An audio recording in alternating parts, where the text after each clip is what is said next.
السلام عليكم. اليوم راح اسوي سندويش صحية. هنا أنا عندي توست، هذا الاسمر او اي نوع عندكم عادي. هذا الخبز اختاريته اسمر. عندي هنا مايونيز طبعا خالي من الدسم، هذا شكله. خس، طماطة، طرشي هنا، طبعا الطرش بس مي وملح، خيار، وشنو عندكم تقدرون بديل يعني.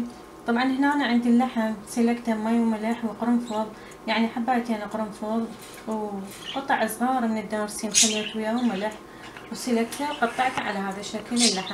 اللحم او دجاج عادي حسب رغبتكم. وهنا أنا راح اسويها طبعا البداية. هاي عندي هنا التوست اختاريت امسحها بالمايونيز. هواي من الخوات يكونون عندي اطفال اسنان يعني عندهم سمنة، فسووا هاي الاكلات الصحية هم طيبة وهم يترقبون ياكلونها، سهلة مثل ما تشوفون، ما بيها دهن ولا بيها فد مواد. هذا اللحم بقر خالي من الدهن.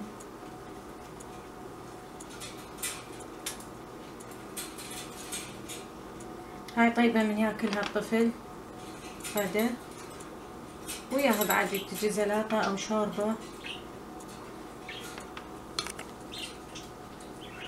هاي هنا راح اخلي طرشي، واذا يعجب البصل بعد هم تقدرون تخلون خس، او اذا ما موجود الخس سبانخ اي شي اخضر على مود الشكل يصير شكلها حلو. شوفوا طبعا صارت هنا سندويش صحية، واذا يعجبكم تكبسونها حسب رغبتكم.